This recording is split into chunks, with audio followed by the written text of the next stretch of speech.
अस्सलामुअलैकुम नाज़रीन, मैं एडवोकेट नवाब पटेल कोर्ट टुडे औरंगाबाद इस यूट्यूब चैनल में आपका इस्तेमाल करता हूँ और गुजारिश करता हूँ कि इस चैनल को आप सब्सक्राइब करें, इसको लाइक करें और सब जगह शेयर करें ताकि हमारे जितने भी वीडियो है ये आप तमाम के लिए बहुत फ़ायदे के हैं। सबको इससे फ़ायदा पहुंच सके, आपको, आपके दोस्तों को, आपके रिश्तेदारों को, आपके ताल्लुकात के लोगों को, सबको इससे फ़ायदा पहुंच सके, इसलिए इसको सब्सक्राइब करें और शेयर करें। आज का हमारा उन्वान है कि खरीदी खत और उसकी अहमियत और उसकी कानूनी हैसियत।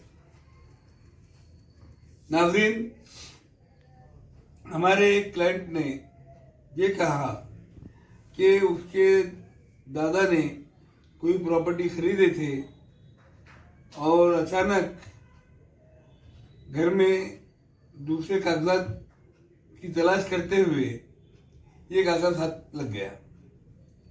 जब देखे तो वो एक प्रॉपर्टी का खरीदी खत था। उन्होंने वो खरीदी खत लिया कर वो प्रॉपर्टी के ताल्लुक से तलाटी से मालूमात हासिल किए कि भाई ये प्रॉपर्टी किसके नाम से।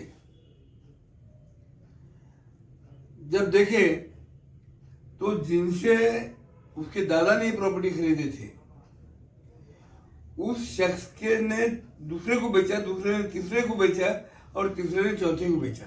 आज वो चौथे शख्स के नाम पर है। तो फिर वो बोले कि रजिस्ट्री का फायदा क्या है हमारी, कि हमको ये रजिस्ट्री की बेस पर वो प्रॉपर्टी मिल सकती है। जब ये सवाल मेरे सामने आया तो ये सवाल में से 3 सवाल पैदा हो गए। एक सवाल तो ये पैदा हुआ कि क्या इतनी पुरानी रजिस्ट्री है जिसका जो है तो इंदिराज रेवेन्यू रिकॉर्ड में नहीं है, वो आज भी कायम रह सकती है, अमल में आ सकती है। दूसरा सवाल यह आया कि क्या बाद में जिन लोगों को उन्होंने बेचते हुए चौथे तक गई तो उनके अभी की खरीदी है, ये पहली खरीदी है, तो अब कब्जा भी इनका है, वो हमारी मिल्कियत हमको मिल सकती क्या। ये दूसरा सवाल आ गया। और तीसरा सवाल ये आया कि इस तरीके से वो प्रॉपर्टी हासिल करने के लिए हमको क्या करना पड़ेगा।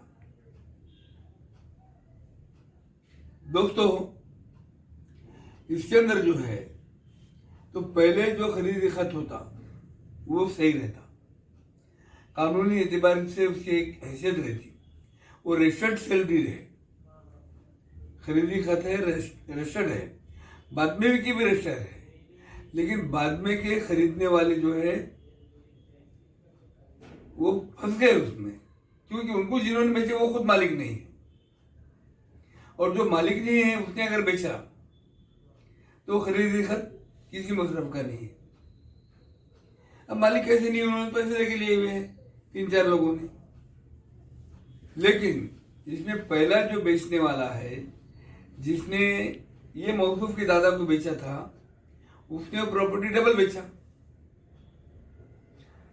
डबल इसलिए बेचा कि इन्होंने रजिस्ट्री कर लिए, घर में रख दिए, उसको तलाटी के पास में इंदराज नहीं कराए, म्यूटेशन नहीं कराए, फेर नहीं कराए।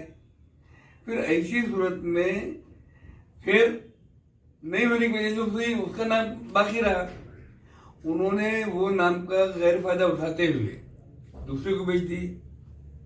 दूसरे को बेचे उन्हें रजिस्ट्री के आधार पर, फिर म्यूटेशन कर लिया, उसका नाम लग गया। फिर तीसरे को बेचे, तीसरे का इसी तरीके से नाम लगा। चौथे को बेचे, उसका इसी तरीके से नाम लग गया। लेकिन बाद में की तीनों रजिस्ट्री के जो बेचने वाले हैं ये कानून की नज़र में मालिक नहीं है, क्योंकि तो उन्होंने जिसे खरीदे उन्हें पहले दूसरे को बेच चुका था, वो मालिक नहीं था। अब वो जमीन का वो मालिक नहीं रहा था, उन्हें दूसरे को बेच दिया था, इनके दादा को बेच दिया था जो हमारे पास आए। फिर हमने जो है तो उसके अंदर उनको ये मशवरा दिए कि आपको आपके दादा की प्रॉपर्टी मिल सकती है, कि तो मालिकियत का जो सबूत है वो रजिस्ट्री है, 7/12 की एंट्री नहीं है। सुप्रीम कोर्ट के ऐसे जजमेंट है कई, और कई हाई कोर्ट के भी जजमेंट है कि कोई भी इंसान 7/12 से या PR कार्ड से मालिक नहीं बनता।